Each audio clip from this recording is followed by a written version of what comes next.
이스라엘에 갔을 때 제일 먼저 갔던 곳이 욥바입니다. 욥바는 지중해가 보이는 바닷가더라고요. 그래서 이제 그 욥바에 갔는데, 욥바에 어디에 가느냐 하니까 욥바에서 이제 시몬의 집을 찾아간 거예요.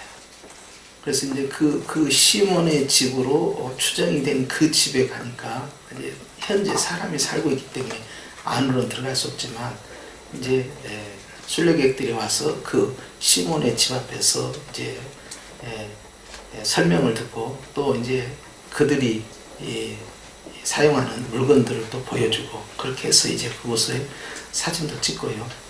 근데 그것이 이제 그 당시에 예수님 시대 때 시몬의 집인지는 알 수는 없지만 그렇게 알려져 있기 때문에 제가 그곳에서 이제 우리가 방문을 한 이후에 바깥으로 나오니까 바다가 전부 보이더라고요. 그런데 이 욥바는, 이 베드로가 이제 이곳에서 이방 선교의 비전을 품었던 곳이고, 또 이 욥바에서 이제 고넬료의 종들이 와서 베드로를 모시고 가서 거기에서 이제 하나님의 이방인 선교의 그 흐름에 베드로가 깨닫게 되어서 말씀을 증거할 때 성령이 임하시니까, 나중에 사도행전에 보면 처음에 오순절 이후에 첫 번째 사도회의가 소집이 되는데, 그 회의에서 우리가 처음 성령 받을 때와 똑같은 일들이 그들에게 일어나기로 내가 그들에게 세례를 주지 않을 수가 없었다 함으로써 성령 세례가 먼저고 그 다음에 물 세례가 진행되는 그런 상황을 설명을 한 것이 사도행전 2장과 똑같은 내용이다 이 말이죠. 그런데 이 욥바에서 우리가 이렇게 비몽사몽간에 봤던 베드로의 환상과 그런 고넬료와의 관계성뿐만 아니라 그 전에 일어난 사건이 이 9장에 있는 내용인데요. 욥바에는 다비다라는 여자 제자가 있었다 이렇게 되어 있어요. 사실 예수님을 따르는 무리가 많이 있음에도 불구하고 제자라는 용어는 남자에게만 사용했던 용어입니다. 그런데 사도행전에 들어와서는 이 제자라는 용어를 여자에게도 적용을 해서 여자도 제자가 된다는 걸 보여주고요. 나중에 사도 바울은 훨씬 뛰어넘어서 로마서를 기록을 하면서 그 로마서를 로마 교회에 전달하도록 사명을 맡긴 사람이 베베예요. 그래서 그 베베가 등장함으로써 얼마나 예수님 사역자들, 그 다음에 사도들의 사역자들 가운데 여자 성도들이 얼마나 귀하게 쓰임을 받았냐 하는 것을 알 수가 있고, 또 빌립보서 4장에도 보면은 이제 이 빌립보 교회 안에 있는 아주 중요한 포지션을 갖고 있는 성도들의 두 기둥에 대해서 설명을 하면서 이 둘 사이에 서로 화해해야 된다. 그래서 내가 이 사람들을 다 아끼는데 이 사람들이 다 생명책에 기록된 자들이다. 서로가 서로를 용납해 줘야 한다 하면서 여자 성도들의 그 동역이 얼마나 바울에게 큰 힘이 되었는가를 분명하게 보여줍니다. 그런데 오늘 베드로가 만난 이 욥바의 이 다비다라 하는 여제자는요, 이 다비다다 이 이름의 뜻은 사슴이라는 이름이고요. 또 이제 다른 말로 말하면 이제 영양 있죠, 영양. 그래서 이제 사슴하고 비슷해요. 산악지대에 사는 그런 뜻을 가지고 있어요. 이것을 이제 아람어인데요. 이걸 번역을 헬라어로 하니까 도르가가 나온 겁니다. 그래서 이제 어느 교회에서는 이제 다비다 여전대 뭐 그렇게도 해요. 그런 여전대도 있고 그래요. 그만큼 여자 성도들에게 있어서 굉장히 하나의 롤 모델이 될 만한 인물이 바로 욥바에 있는 이 다비다다 하는 것입니다. 근데 이 사람의 첫 번째 칭찬할 만한 내용이 뭐냐 하니까 선행이 많았다는 거예요. 이 사람들이 이 당시에 초대교회 여자 이 크리스천들이 많이 베푸는 일을 하면서 착한 일, 이 일을 진행을 할 때 어찌 다비다만 했겠어요? 다 하지요. 성령을 받은 사람은 변화가 되어서요, 나눠주는 걸 좋아하고 섬기는 걸 좋아하는 사람으로 바뀌는 거예요. 그것은 원래 지금 문화도 그렇지만 당시의 문화에서는요, 섬긴다 이런 것은요 종들이 하는 문화입니다. 종의 문화예요. 그러니까 종들이 오면은 이제 사람의 발을 씻겨줘요. 섬김이죠. 또 이제 그 머리에다가 말이죠. 이 향유를 한 방울 톡 떨어뜨려요. 그래서 몸에 이제 땀 냄새 같은 걸 중화를 시킨단 말이에요. 그리고 음식 같은 걸 잡술 수 있도록 손을 씻게 만들고 말이죠. 그렇게 해서 늘 섬김의 연속이에요. 그런데 예수님께서 나는 이 세상에 섬김을 받으려 옴이 아니라 섬기려 왔다. 누구든지 으뜸이 되고자 하는 자는 종이 되어야 한다. 높고자 하는 자는 낮아져야 한다. 그러면서 심지어는 주님께서는 나는 많은 사람을 위하여 대속물로 주기 위해서 왔다라고 정말 제자들이 듣기 황당한 이야기를 자꾸 하시는 거예요. 그것은 죽겠다는 이야기거든요. 죽으면 안 되는데 자꾸 죽으시겠다고 하니까 그러면서 주님이 너희가 내가 주는 이 쓴잔을 마실 수 있겠느냐? 결국 너희는 마실 것이다 라고 하죠. 자, 이만큼 초대교회는요 이 선에게 굉장히 익숙합니다. 그래서 사도행전 2장 이후에 나타나는 초기 초대교회 그 교회, 그 다음에 부흥된 교회 전부 착한 일을 많이 해요. 근데 이런 것에 익숙해 있는 이 초대교회 가운데서도 유독 눈에 띄는 사람이 있었는데 바로 욥바에 있는 바로 이 다비다다. 두 번째로 이 사람은 구제를 많이 했다 했는데 이 구제와 관련된 내용에 대해서 쭉 내려가면 거기에 이렇게 베드로를 룻다에 있는 베드로를 급히 부르면서 지체하지 말고 와달라고 요청하죠. 그리고 나서 39절 하반절에 보면 모든 과부가 베드로 곁에 서서 울며 도르가가 그들과 함께 있을 때 지은 속옷과 겉옷을 다 내보였다.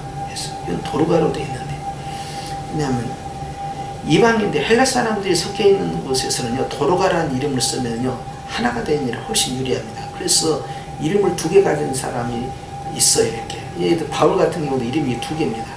바울 사울이 변하여 바울이 됐다. 이것은 아니고 원래 이름이 히브리식 이름이 있어요. 그게 이제 바울 사울이라는 이름이에요. 그런데 나중에 이방 선교의 사명을 받았기 때문에 복음을 전파하기 시작하면서 바울이라는 이름을 계속 의도적으로 쓴 거예요. 그러니까 예루살렘에 들어올 때는 사울이 되는 겁니다. 근데 예루살렘을 떠나고 이방인 선교로 나갈 때는 바울이라는 이름을 쓰는 거예요. 그런데 공교롭게도 사울이라는 이름은 큰 자예요. 바울이라는 이름은 작은 자야. 그러니까 사울이 변하여 바울이 됐다라고 그렇게 오역을 하게 되는데 그건 아니고 이름이 두 개였다. 그래서 내가 한국에서는 주진만이지만 제가 미국 시민권을 얻어가지고 미국에서는 제가 예를 들어서 뭐 데이비드 주 이렇게 할 수 있다 이 말이에요. 왜 이름이 두 개에 이렇게 들어가는 거예요. 자, 그런데 이 다비다도 이제 도르가라는 이름으로 쓰는데 이 사람이 죽어버린 거예요. 죽으니까 이제 과부들이 모여가지고 베드로에게 이 겉옷과 속옷을 보여줬다 그러는데요. 겉옷이 비쌀까요? 속옷이 비쌀까요? 겉옷이 비쌉니다. 그러니까 겉옷을 달라 하면 속옷이 따라가고 속옷을 달라 하면 겉옷이 따라가는 것은 다 내어준 거예요. 이걸 예수님께서 말씀한 산상순의 대행자. 그런데 이 겉옷과 속옷이 우리 이 시대처럼 이렇게 옷이 많은 시대가 아니란 말이에요. 그러니까 이런 옷이 굉장히 귀한 시대고요. 직물이 그렇게 흔치 않는 그런 시대예요. 그런데 그런 것을 전부 자기가 손수 만들어가지고 어려운 사람들을 다 입히고 춥지 않게 하고 이렇게 하는 것이 이만저만 정성이 아닌 거예요. 돈도 많이 드는 것이고. 그런데 이걸 다비다, 도르가가 이걸 했다는 거예요. 그걸 보여주면서 어떻게 하면 좋겠냐면, 왜냐 39절에 보니까 병들어 죽었고요. 병들어 죽었고 시체를 씻어서 다락에 누웠다. 그 이미 끝난 거예요. 이걸 보면 여러분 우리가 생각난 것이 이제 죽은 나사로가 생각나죠. 나사로도 죽어서 사흘이 지났버린 거예요.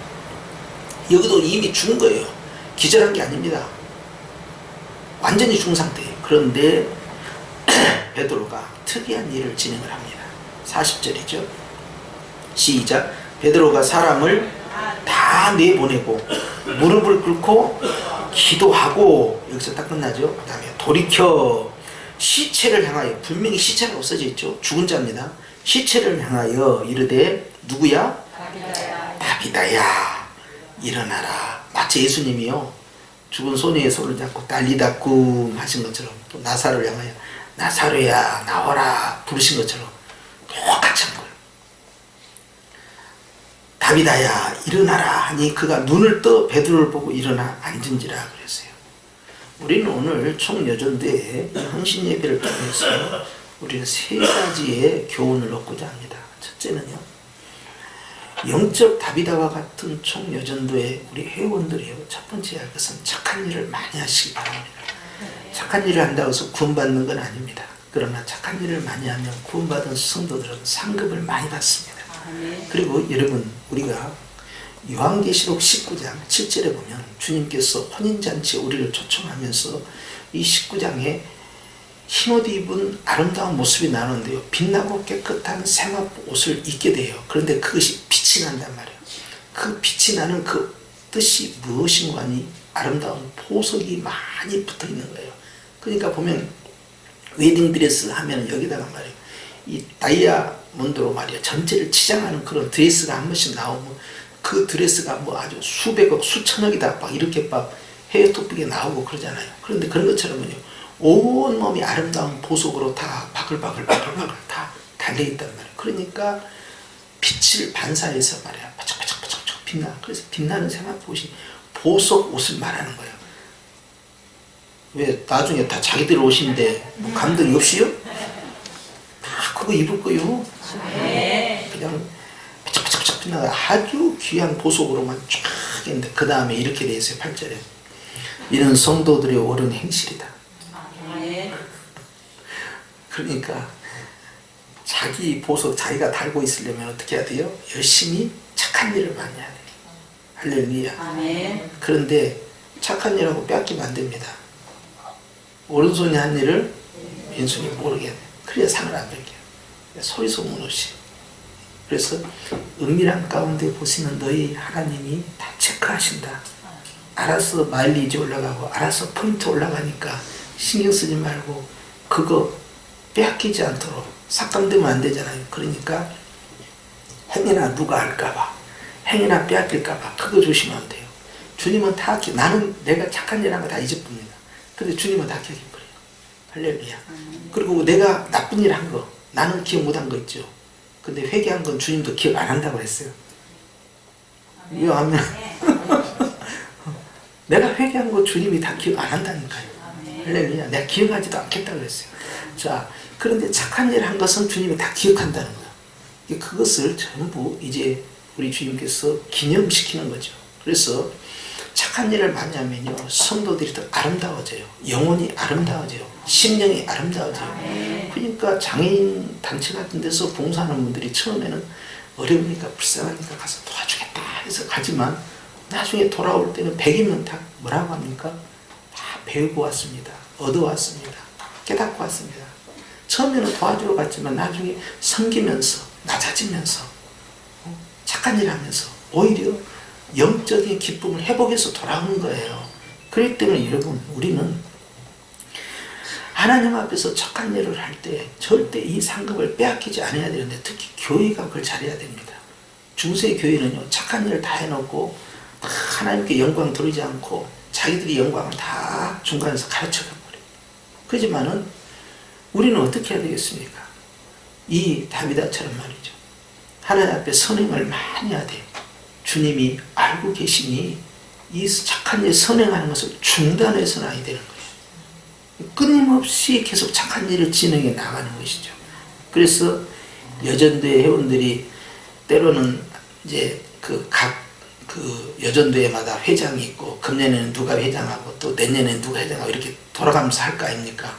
할 때 어떨 때는 또 되게 힘든 해가 있고 어떨 때는 덜 힘든 해가 있죠. 근데 아셔야 할 것은 힘들게 할 때 상급 포인트가 더 많이 올라가.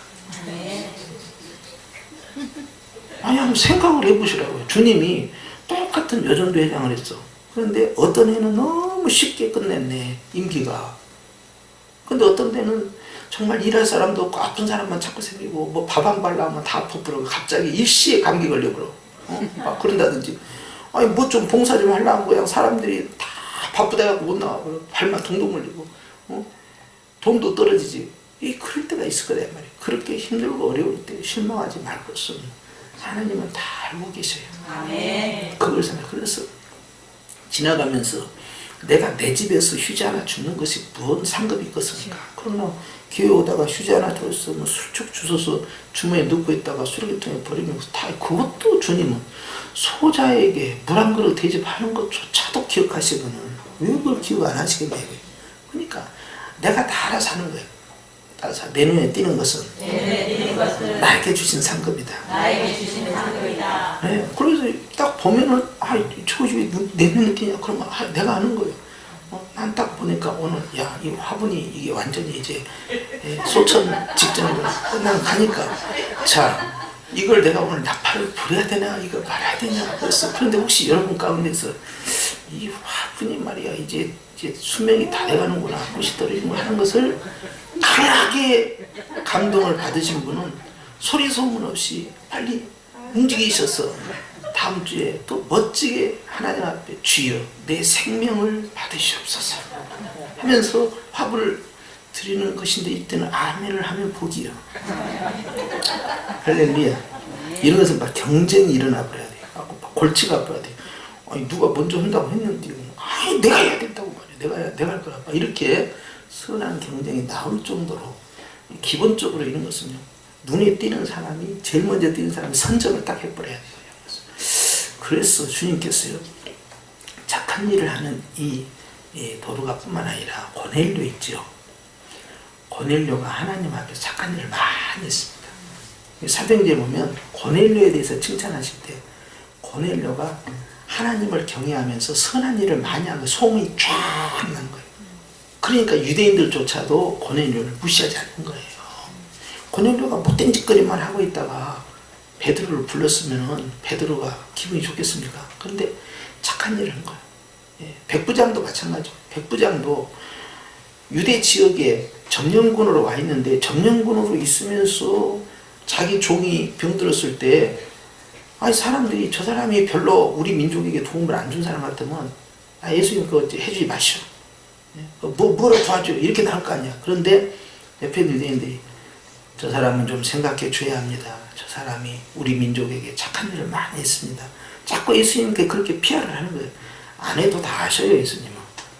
예수님을 우습게 보면 안 돼요. 예수님은 하나님이라니까. 그런데 예수님한테 막 칭찬을 막 하는 거예요. 이 사람 이 마땅하다 이 말이지. 착한 사람이라는 거예요. 자, 착한 사람에게는 성령이 어떻게 역사하는 걸 보시라 이 말이에요. 주님께서 그 선행을 통해서 하나님이 어떻게 그를 구원해내는가를 보시라는 거예요. 착하게 사니까 구원받는 뜻은 아닙니다. 그러나 성도들은 착해야 된다는 거예요. 그래서 오늘 이 다비다가 그런 내용이고 그 다음에 이 사람이 구제를 많이 했다는 것은 자기보다 어려운 사람들에 대해서 동정심이 많다는 거지. 불쌍히 여기는 마음이 많다는 거예요. 그러니까 마음 가운데 늘 열린 다른 사람을 돕겠다라는 생각들이 있었을 때 이 사람이 그 다음 행동을 옮기는데 겉옷과 속옷은요 돈 지갑에서 몇 푼 꺼내서 주는 것이 아니라 한 땀 한 땀 다 따야 됩니다. 옷을 제작을 해야 돼요. 그럼 이 사람이 믿음이 이렇게 좋은 사람인데 아무 생각 없이 그냥 미신 갖다가 그냥 왜 하고 돌리면서 했겠냐 말이에요. 바느질로 그 당시 그 열악한 환경에서 바느질을 하면서 한 땀 한 땀 딸 때 이 사람이 무슨 생각을 했겠어요? 예수 사랑, 예수 복음, 예수 사랑. 이제 나중에 다비다 만나면 물어봐요. 근데 이제 내 생각에는 그러지 않았겠냐는 생각인데, 그러지 않으면서 한 땀 한 땀 기도로, 사랑으로, 기도로, 사랑으로. 분명히 그랬어. 그러면서 그걸 입힌다고, 그 사람에게 가서. 예. 그렇게 하다가 병이 든 거예요. 예? 병이 들으니까 37절이죠. 시작. 그때 병들어 죽었다. 세 번째로 칭찬할 거 뭐냐면 이 사람은 죽어서도 주님의 일을 하고 있어요. 죽어서도. 왜 그렇습니까? 자, 42절 봅시다. 42절 시작. 온 요파 사람이 알고 많은 사람이 주를 자, 한 땀 한 땀 옷을 만들어서 착한 일을 하고 있는 그가 병들어 죽은 것조차도 하나님의 영광을 드러내는 삶을 이어가더라는 거예요. 이 사람이 부활한 다음에 살아난 다음에 다시 죽었겠어요? 안 죽었겠어요? 당연히 죽죠. 당연히 죽어요. 나사로도 부활했다가 다시 죽지요. 예수님 같은 부활이 아니잖아요. 그런데 이 사람이 병든 것조차도, 이 사람이 죽은 것조차도 주님의 영광과 복음을 나타내는 일에 쓰임받다. 우리 여전대원들은요, 마지막 날 갈 때 이런 그 사람의 죽음으로 말미암아 주변 사람들이 죽게 돌아오는 역사. 할렐루야. 그래서 특별히 가족이 문제야. 가족, 부모, 형제, 고륙 친척들, 형제, 자매들, 이 가족들이 문제야. 야, 아무개는 여전대 회원이었는데 집밖에 몰라. 명절 때도 말이야, 예배 드린다고 집에 와서 일도 안 해. 참 얌체야. 또 교회 다닌다고 제사 안 드린다고 아예 오지도 않아. 참 얌체야. 자기 식구밖에 몰라. 이런 식으로 계속 각인이 돼버리면 여러분 나중에 복음을 전할 길이 더 막혀버리죠. 우리가 멀리 가서 선행을 못한 마음이죠. 명절이나 이런 때나 평소에 애경사가 있을 때, 특히 애사가 있을 때는요, 애사는 끝까지 가야 돼요. 나는 부산이고 제주도고 어디든 쫓아가. 애사는 왜? 성경에 뭐라고 했어요? 울은 자와 함께 울라 그랬어. 결혼하는 자, 즐거워하는 자는 내가 안 가도 기쁘고 즐거워. 그런데 슬퍼하는 자는 어떻게 할 거냐는 거예요. 병들어서 죽게 된 자 또는 죽은 자들을 주님께서 위로해 주라는 거예요. 그런데 그런 애경사나 이런 이 명절이나 이런 걸 통해서요, 믿는 사람들이 저력을 보여줘야 됩니다. 평소에. 그래야 뭐 교회 다닌다고 제사도 안 지고 이런 소리 쏙 들어가는 거예요. 그러니까 평소에 어떻게 하느냐가 결과가 나타나는 것이죠. 다비다는요, 평소에 선행을 많이 베풀고 구제를 많이 하고, 그러니까 그가 죽었을 때도 많은 사람이 슬퍼할 뿐만 아니라 살아나니까 예수님을 믿어버렸다. 여러분, 한 영혼 전도하기가 얼마나 어렵습니까? 그런데 이런 간접적인 방법을 통하여서 이 사람의 삶의 회복을 통해서 하나님께서 복음의 문을 또 열어주는 방법도 있더라 하는 것이니, 여러분, 우리 죽을 때 말이에요, 우리 장례식이 복음의 오픈도어가 돼야 되지, 이것 때문에 오히려 문이 닫히면 큰일 나는 거예요. 그렇기 때문에 살아있을 동안에 어떻게 하느냐 하는 거예요. 여전대회라는 이 단체를 통해서 어느 교회든 여전대회는요, 가장 헌신과 봉사를 많이 합니다. 그런데 이 여전대회가 가정에서요, 어머니야. 어머니의 희생과 헌신은 이루 말할 수가 없어요. 그래서 어머니를 마땅히 공경하는 거예요. 그게 사람이라면. 주님은 그걸 계명으로 아예 쐐기를 박아놨어요. 네 부모를 공경해야 된다. 눈에 보이는 부모도 공경하지 못하면서 눈에 보이지 아니하는 하나님을 어떻게 공경한다고 하느냐라고 말씀하세요. 그러니까 여러분, 우리는 가정에서도 여전히 복음의 통로가 돼야 돼요. 혹시 우리 여전대 회원들이 이러다가 병들어서 아플 때가 있잖아요. 그것도 사랑의 오픈도어가 되고, 그것이 화목의 오픈도어가 되고, 복음의 오픈도어가 돼야 돼요. 할렐루야. 이제 마음이 약한 성도들은, 야, 죽으면 자식들에게 패기치니까 돈도 없고 하니까 요양원이나 보내버리라. 니들 그렇게 할 게 뭐냐, 이런 것까지 막 생각하고 미리 이야기하시는 분들이 있어요. 그런 말 안 해도 다 알아서 보내줘. 그러지 않아도 말이 힘들어 죽겠는지 안 보내겠어. 근데 미리 선수 칠 거 하나도 없어요. 그러나 아셔야 됩니다. 병들어 죽게 되었을 조차도 하나님께 영광되는 삶이 있어요. 그리고 살아있을 때 5계명의 축복을 자녀들이 받는다는 사실을 아셔야 돼요. 그리고 여러분들이 천국 가게 되면요, 자녀와 자손을 위해서 축복기도 할 수 있어요, 없어요? 어디 할 수 있다는 얘기 없습니다. 예수님 외에는 아무도 안 합니다. 성경에서는요, 예수님만이 하나님 보좌 우편에서 이 땅에 있는 우리를 위해서 기도하실 분이에요. 우리는 거기 가서요, 밑에 있는 자녀들에 대해서 염려, 걱정, 근심하고 잘 돼야 되는데 이런 거 없습니다. 그러니까 뭐 안 믿는 사람들은 산소에 가가지고 뭐 부모님의 조상님의 음덕에 의해서 이렇게 잘 됐으니까 아버지, 어머니 이번에 우리 어머니 손자가 말이요 이번에 대학에 들어가야 되는데 좀 지혜 주시고 좀 많이 도와주세요. 그것은요 이제 혼백을 불러서 귀신의 힘을 통해서 하겠다는데, 성경에서 말하는 귀신은 타락한 천사를 말하는 것이지 죽은 영혼을 말하는 것도 아니에요. 맞지도 않은 거예요. 그리고 이미 돌아가신 다음부터는 영향력을 끼칠 수 있다 없다? 전혀 없어요. 전혀. 그러니까 축복해 주려면 언제 해줘야 되냐? 살아있을 때 해야지.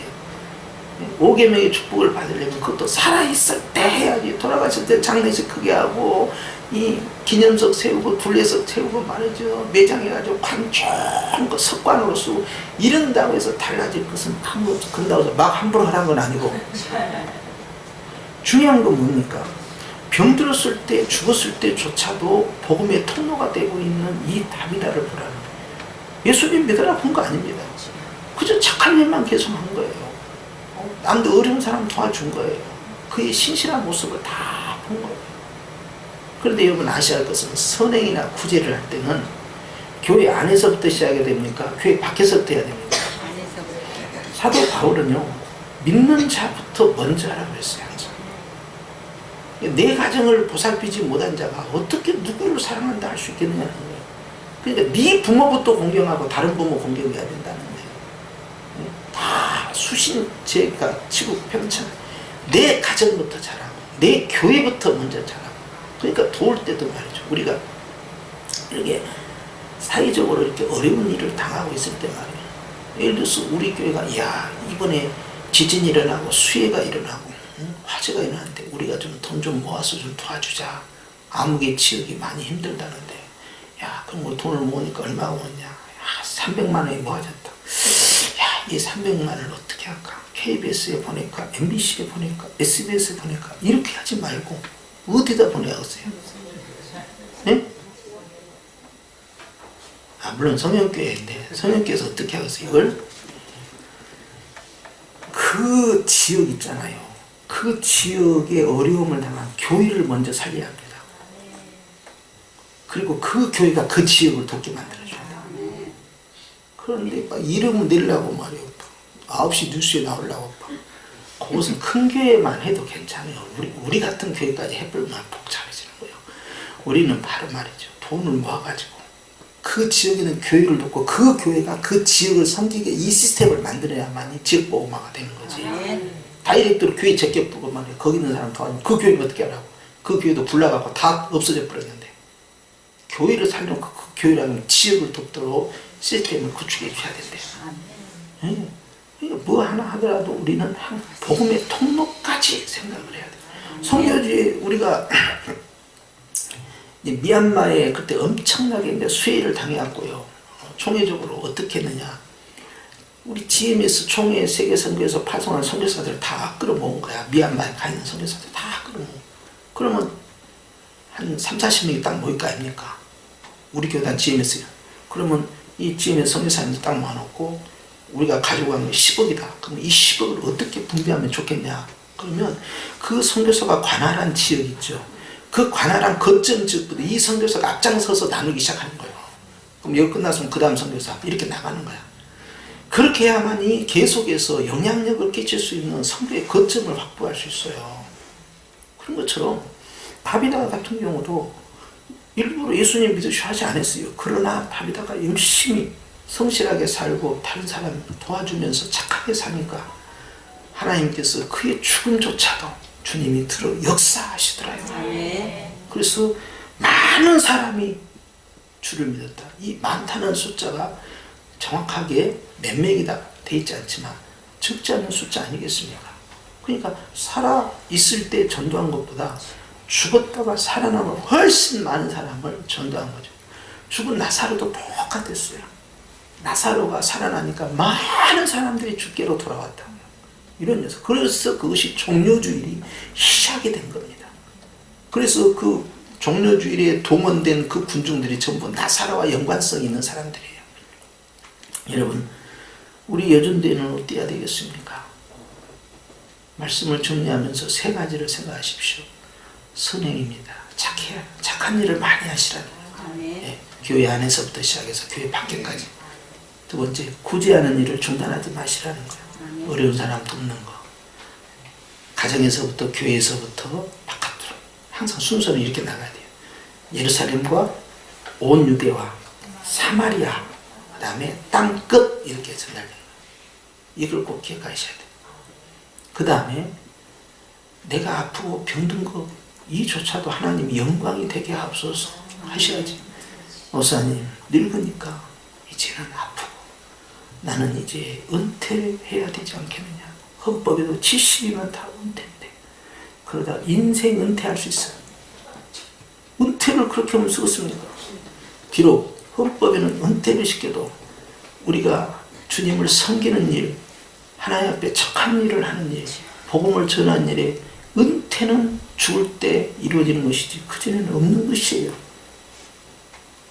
아멘. 안 했어요. 그러니까 여러분, 내가 병들고 아파도 결코 실망하면 안 돼요. 그런 게 어디가 있어.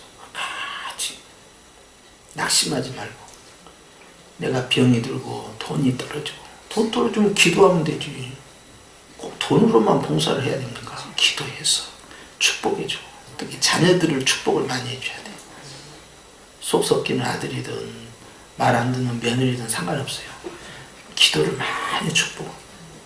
죽은 다음엔 기도를 해줄 수가 없어요. 살아있는 동안에 기도 많이 해주라 하는 거예요. 할렐루야. 아멘. 그렇게 해서 내가 애들한테 짐만 되지 않냐. 괜히 애들도 먹고 살기 힘드는데 병원비 많이 드니까 요양원 싼 데 차서 가가지고 그냥 거기다 청구해야겠다. 그렇게 얍삭하게 기도하지 말고 하나님 나에게 주신 축복권으로 내가 죽는 순간까지 아이들을 위해서 마음껏 축복하게 하옵소서. 아멘. 내가 축복하면 하나님이 그 축복의 기도를 들으시고 복을 내려주시는 거예요. 아멘. 그러니까 여러분, 우리가 적극적으로 좀 대응할 필요가 있어요. 병들은다고 해서 뒤로 후퇴하지 말고 앞으로 전진하는 것입니다. 그렇게 한 우리 여전대가 되어서 특히 이제 회장단들은 일할 때 누가 이제 사람이 동원이 안 될 때가 있을 거 아닙니까? 힘들 때. 특히 이제 교회 이 먹이는 이 식사 문제 때문에 또 고생할 때가 있을 거예요. 그럴 때도 여러분 마음 가운데 실망이 있어서는 아니 됩니다. 오히려 하나님께서 나에게 상급을 독점시키시려고 이렇게 다 못 오게 하셨는가 보나 생각하시고 그냥 토요일 날 열심히 파 다듬고 무 썰고 김치 버무리고 제가 좋아하는 고기도 좀 사고 그렇게 해서 예수님도 양고기 많이 잡섰어요. 그러니까 탐식한다고 막 사람들이 뭐라 그랬지. 그렇게 해서 주일날 사랑의 밥상을 잘 차려내시면 주님을 기억하세요. 이런 것을 수고라고 생각하지 마시고 즐거움으로 행하시고 사실 자지구레한 일 교회 안에서 대소사 일들을요 집에서도 다 어머니가 다 해요. 마찬가지 예전도에도 마찬가지입니다. 안 할래 안 할 수가 없어요. 이런 것을 하나님 앞에서 즐거움 가운데 하심으로 여러분에게 다비다보다 더한 상급이 있기를 주의 이름으로 축원합니다. 기도하십시오.